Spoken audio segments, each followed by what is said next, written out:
Terima kasih kerana terus bersama kami dalam Wanita hari ini. Kita nak redakan perbincangan topik berkenaan dengan perbezaan melengkapkan pasangan ni sebenarnya.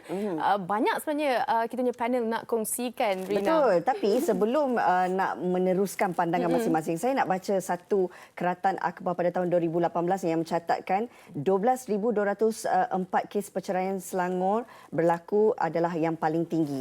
Ada banyak alasan yang remeh, ada 23 alasan, antaranya berbeza fahaman politik, berbeza gaji suami dan isteri, salah picit ubat gigi, berbeza juga pandangan. Kemudian suami campurkan air dalam botol shower gel sebab nak berjimat pun boleh bercerai. Sebab satu lagi tak nak berjimat, satu lagi nak berjimat, dan berebut rancangan TV. Ini antara perbezaan antara pasangan yang kita anggap perkara remeh tapi boleh membawa kepada perceraian. Macam mana kita nak katakan ia boleh melengkapkan pasangan, Cik Fazli, bila soal remeh pun kita tak mampu untuk selesaikan? Ya, pertama kita kena respect, sangat penting. Sepatutnya bila kita baca Al-Quran, Ar-rijalu qawwamun 'alan nisa', ada orang kata terjemahannya adalah lelaki itu lebih kuat, lebih tinggi, lebih mulia daripada wanita. Tetapi ada tafsiran yang lain menyatakan qawamun daripada perkataan qama, bermaksud lelaki perlu bertanggungjawab terhadap wanita.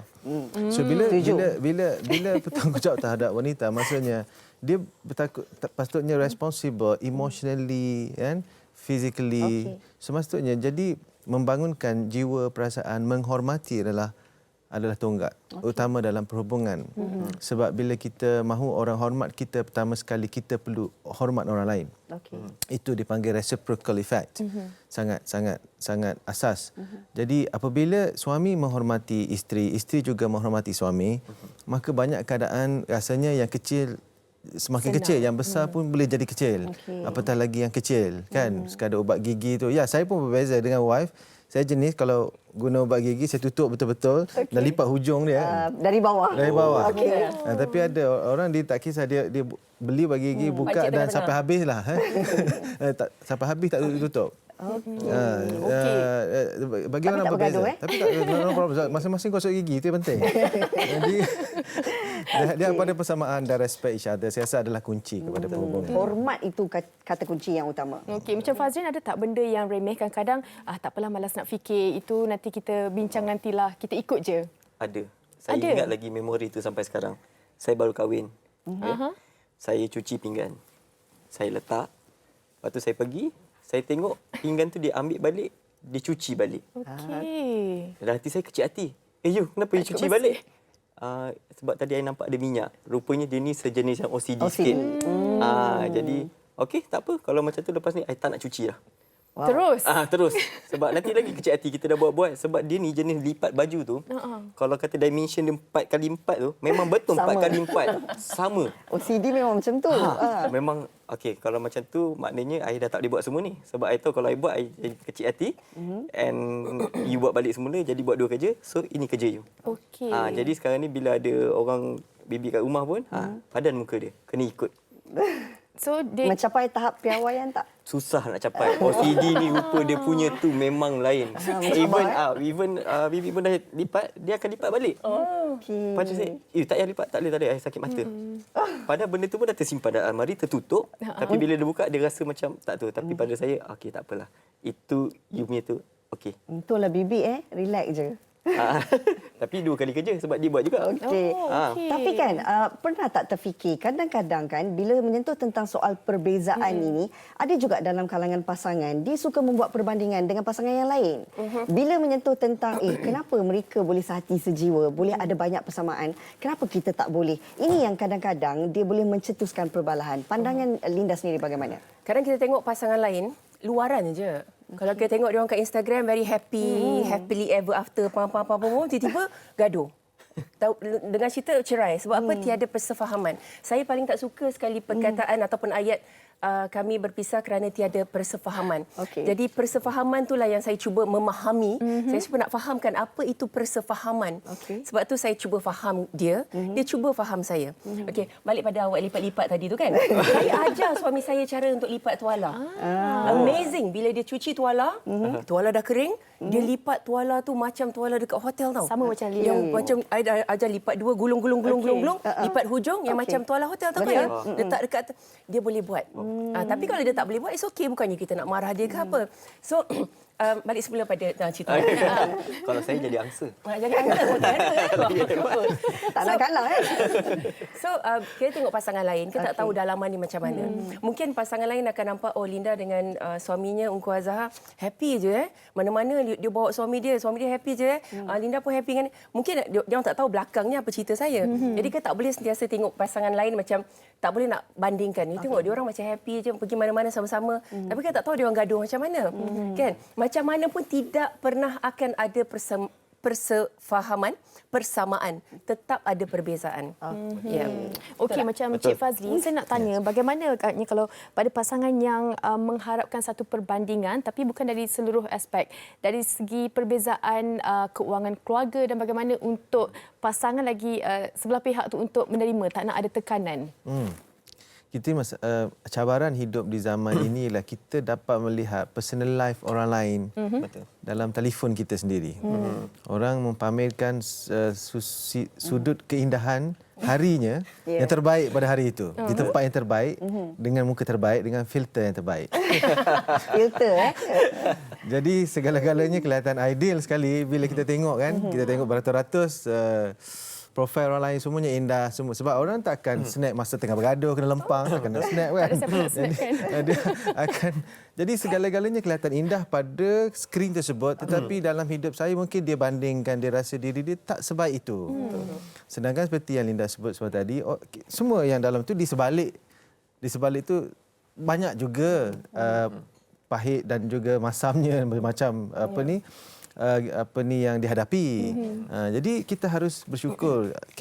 Apa maksud bersyukur? Kemampuan untuk melihat sisi baik dalam hidup kita. Sebab lawan syukur adalah kufur. Kufur ni literally maksudnya menimbus. Maksudnya orang yang kufur ialah menimbus segala kebaikan yang ada dalam hidup kita. Buat-buat tak nampak. Bersyukurlah ada pasangan, bersyukurlah ada anak, bersyukurlah. Lihatlah semua itu, janganlah ditimbus. Bila kita lihat, baru kita rasa hidup kita penuh dengan blessing, blissful. Bila itu adalah permulaan kepada positive thought every morning dengan syukur. Jadi bila begitu comparative thinking thought tu dia bahaya juga. Orang yang comparative ni akhir sekali takut-takut boleh menjerumus kepada negative thought. Walaupun comparative dalam kognitif okey. Cuma kadang-kadang kalau terlalu membandingkan menjadi mangsa keadaan, itu boleh menyebabkan kesedihan dan keluh kesah. Okey, baik. Yang paling penting kat sini sebenarnya adalah diri kita itu sendiri. Bagaimana kita nak menjadikan perbezaan itu adalah satu perkara yang boleh melengkapkan pasangan. Betul. Untuk Fazrin sendiri sebagai seorang suami, apa yang Fazrin pegang untuk pastikan walau banyak mana perbezaan sekalipun yang ada pada Sharifah, Fazrin sentiasa akan pastikan ianya adalah satu hubungan yang memaniskan antara anda berdua. Pada saya, sebab bila kita dah berkahwin ni kan, pasangan saya akan buat macam ni. Kalau saya tak ada isteri saya tak sempurna. Saya cuba terapkan tu dalam diri saya. Sebab itu saya nak buat apa-apa, saya cuba involvekan isteri saya dalam kehidupan saya. Macam contoh sekarang ni saya buat bisnes kantin semua. Dia jadi menteri kewangan. Saya hiking, saya ajak dia. Saya pergi riding, saya bawa dia. Jadi memang saya kalau macam pergi mana-mana pun, kalau bila dia tak ada kat sebelah, saya rasa tak sempurna. Kadang dia balik kampung untuk tidur kampung pun, saya rasa macam tidur tu tak best. Masih akan call dia, semalam tidur macam tak lena sangat. Balik ni mesti kena peluk kuat. Tapi betul. Betul. Tersenyum dia Sharifah di sana. Tapi betul. Saya memang terapkan diri saya, kena ajar diri saya, cakap kalau tak ada dia, saya tak sempurna. Itu pegangan awak. Pegangan saya. Baik. Macam Linda sendiri mungkin banyak perbezaan yang Linda cuba untuk tutup mata dan cubalah alami perbezaan tu. Tapi bagaimana untuk mereka di luar sana untuk menerima perbezaan tu adalah satu nikmat dalam hubungan? Okey, sedangkan kita sendiri, kalau tidak bandingkan dengan orang lain, kita sendiri tahu banyak ketidaksempurnaan dalam diri kita sendiri. So kalau kita sendiri tak sempurna, kita pernah dengar tak nobody's perfect? Yes. Kalau sendiri pun tak perfect, sendiri tak sempurna, how can we expect someone dengan kita to be perfect? Kan? Yeah. Kita nak perfectkan diri kita pun susah. Kan? Setuju? Susah. Tapi kita nak orang tu perfect. No, kita bukan kahwin dengan orang sebab kau adalah sempurna. Nah, lagu-lagu yang kau adalah sempurna, aku ingin memiliki kau sempurna. Tidak, itu semua time cinta je. Okey? Tapi untuk menyempurnakan seseorang itu, kahwin sebab nak sempurnakan dia, nak ubahkan dia, jangan ubah seseorang. Kalau ubah buruk, yang negatif, ubah kepada yang baik, is good lah. Tapi ubah perangai dia suka tu, biarlah dia suka tu. Dia suka muzik ni, go on. You know, tak boleh you kena tukar muzik juga. Apa yang I dengar, you kena dengar yang sama juga, tak boleh. I cannot change that. Okay. So, terima ketidaksempurnaan diri dan terima ketidaksempurnaan pasangan kita, dan tak ada lagi istilah kalau zaman-zaman bercinta dulu kita tak ada chemistry, kita putus.